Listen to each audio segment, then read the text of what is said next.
Salut, bienvenue à tous pour ce quatrième épisode de Critique en série. Aujourd'hui, pour ceux d'entre vous qui n'auraient pas reconnu la bande originale, on va parler des Sopranos.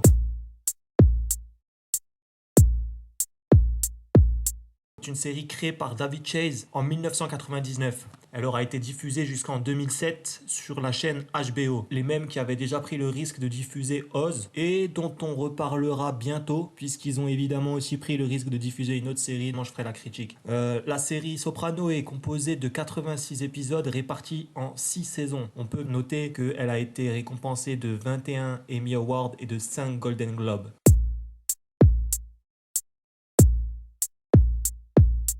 Au casting, dans le premier rôle, on peut voir James Gandolfini qui interprète Tony Soprano.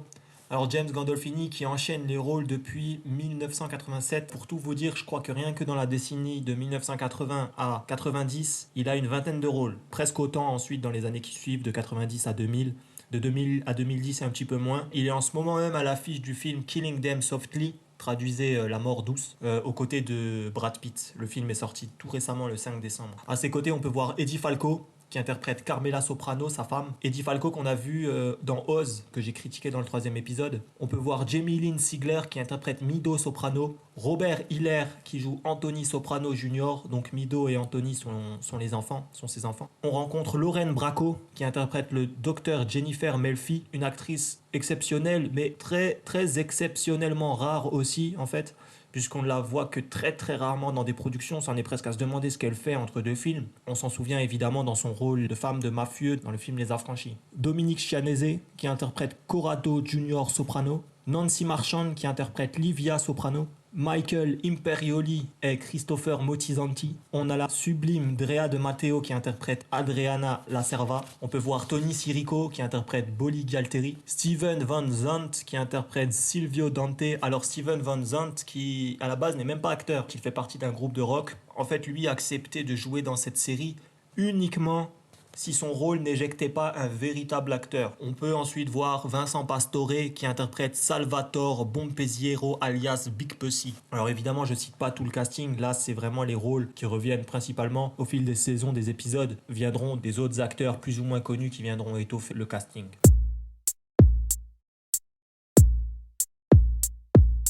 Le speech de la série commence en nous présentant Tony Soprano, qui est à la fois père de famille et le caïd d'une organisation criminelle du New Jersey. Donc le New Jersey, je rappelle qu'il y a un quartier de New York. Au moment où la série commence, Tony Soprano n'est pas le boss de New York, loin de là. Il est uniquement le boss du New Jersey. Et la particularité de ce caïd, de ce pont de la mafia, il tombe malheureusement dans une dépression qui l'oblige à aller voir un psy. Alors, une des bonnes idées qu'ont eu les scénaristes, c'est de pas rentrer leur personnage de manière complètement débile. On aurait très bien pu tomber dans un stéréotype où on aurait vu arriver un espèce de Rambo, c'est-à-dire on sait que le mec est un caïd de la mafia, c'est-à-dire présentons-le tout de suite dans une situation illicite, en train de faire des trucs pas cool, avec des flingues, avec d'autres chips. Mais là, non.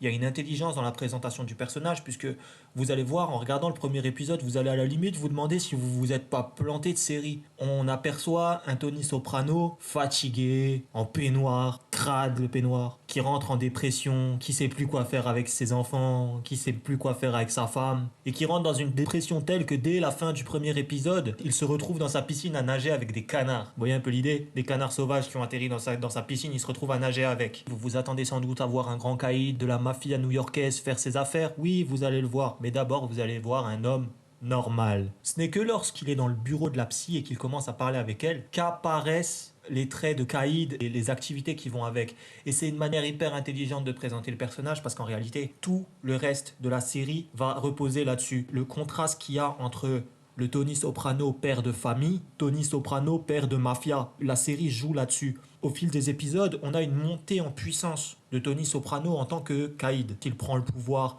il monte des échelons, il renverse d'autres caïds, il devient, si vous voulez, le chef non officiel de New Jersey, alors qu'avant, il n'était pas du tout, il était juste sous-chef. Et ce qui est intéressant, c'est que plus lui monte en puissance en tant que caïd, plus sa dépression s'intensifie. Et évidemment, plus sa dépression s'intensifie, plus sa relation avec la psy va s'intensifier. Sa relation avec la psy, elle est extrêmement bien écrite. Les dialogues qu'entretient Tony Soprano avec sa psychologue sont vraiment très bien écrits. Dans ces entretiens où il raconte sa vie dehors, sa vie de famille, aussi bien que sa vie de caïd, il y a des thèmes qui sont mis en scène, il y a des thèmes qui reviennent souvent. Il y a cette idée de toujours opposer famille à mafia.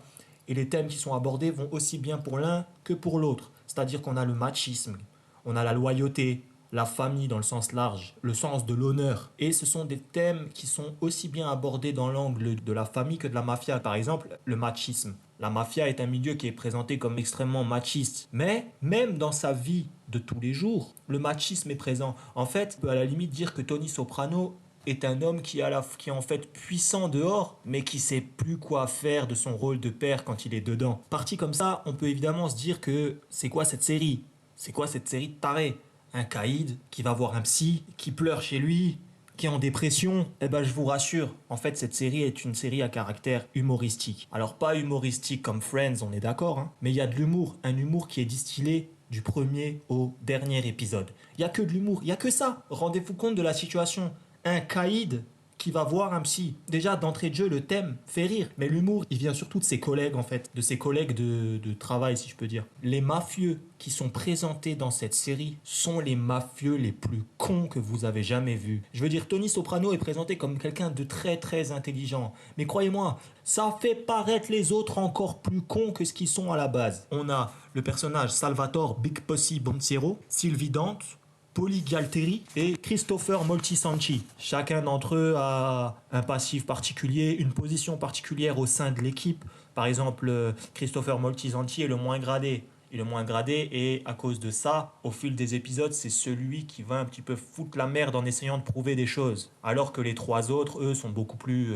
sont des mafieux, dont un qui est particulièrement une caricature du mafieux. Je veux dire, on sait plus si on parle d'un mafieux ou de Johnny Fontaine. Ces hommes obéissent au doigt et à l'œil à Tony Soprano. Et encore une fois, question de contraste entre sa vie de mafieux et sa vie de famille, le pouvoir de décision, le pouvoir presque céleste qu'il a sur ses hommes de main, il en a pas la moitié dans sa famille. Et c'est ça qui rend le personnage intéressant. Prenez par exemple son fils, son petit-fils Anthony Junior, Anthony Soprano Junior, qui fait tout pour le maintenir hors de ses histoires. Il n'y arrive pas. Le gamin finit par comprendre ce que fait son père pour gagner sa vie, et du coup il commence à en jouer jusque dans la cour de l'école. On a la jeune fille Mido, qui elle aussi est promue à un bon avenir parce qu'elle arrive quand même à se faire inscrire dans une très bonne université, mais malheureusement sa relation avec son père commence à délirer, à déraper à partir du moment où elle aussi se rend compte que bon bah son père est pas forcément juste l'homme gentil nounours qu'elle voit à la maison. Alors avec sa femme là, c'est carrément, on est au-delà de tout. Sa femme est à deux doigts de flirter avec le prêtre qui leur rend visite. Tony Soprano, lui de son côté, il a de toute façon des maîtresses un peu partout, dont une russe, une jeune fille russe de 20 ans. Bref, tout ça pour vous dire que on a le Tony Soprano très réglé, ordonné dans son business, dans ses affaires, qui laisse rien passer. Et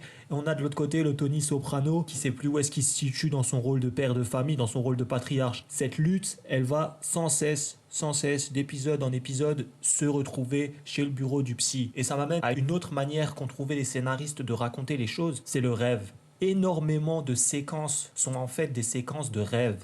Dans beaucoup de séries, lorsqu'on voit une séquence de rêve, elle sert à rien parce qu'en principe elle nous montre des choses qu'on sait déjà. Par exemple, ça parlait d'un héros qui était à deux doigts de se faire tuer et dans son rêve il rêve qu'il se fait tuer. Ouais, mais sauf que ça sert à rien parce que nous en tant que spectateurs on avait déjà compris qu'il allait se faire tuer. Vous savez, il y a une histoire, on la suit quand même, on se contente pas de regarder la série bêtement. Donc ça sert à rien de faire un rêve où c'est que tu nous expliques des choses qu'on a déjà compris. C'est comme faire un flashback d'une scène qu'on a déjà vue. Ça ne sert à rien, on l'a déjà vu. Fais un flashback d'une scène qui n'existait pas au départ. Vous voyez ce que je veux dire? Et c'est ce qu'arrivent à faire en fait les scénaristes de Soprano avec leurs séquences de rêve, c'est-à-dire qu'elles nous montrent un point de vue de la compréhension du personnage.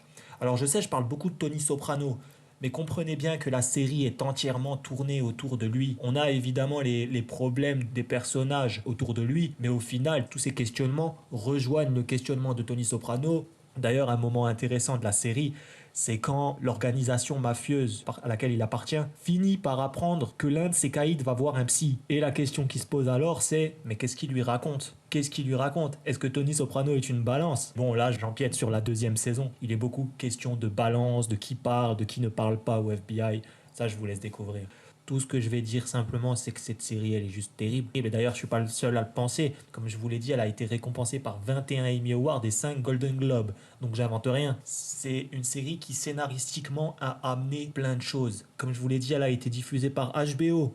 ce qui n'est pas rien. Croyez-moi que quand une série est diffusée par HBO, c'est qu'en général, elle soulève des problématiques, disons, que les autres chaînes n'ont pas trop envie d'aborder sur leur programme. Et c'est qu'en général, ça donne une série que nous, la nouvelle génération, on aime assez bien. Moi, j'aime les séries qui réinventent les personnages, qui présentent d'autres manières de voir les choses. Voir une série de mafieux juste pour voir des mafieux se tirer dessus, aucun intérêt. On s'en fout que le personnage soit caïd. Ce qui nous intéresse, c'est de savoir comment est-ce que Tony Soprano va pouvoir réussir à allier sa vie de famille avec sa vie de caïd sans se faire attraper par le FBI, sans se faire canarder par un autre caïd dans son organisation et sans se faire canarder par sa femme. Oui, oui, ça vous paraît stupide quand je le dis comme ça, mais au bout d'un moment, on peut se poser la question quand même. En guise de conclusion, n'hésitez pas, jetez-vous sur cette série. Ceux qui ne l'ont pas vu, ceux qui n'ont pas vu d'épisode, commencez par le premier. Jouez pas au con à aller voir les autres épisodes plus tard sous prétexte qu'il y a un peu plus de flingue ou un peu plus de meurtre. Commencez par la première saison, celle où vous rentrez vraiment en contact avec la psychologie du personnage. Critique en série.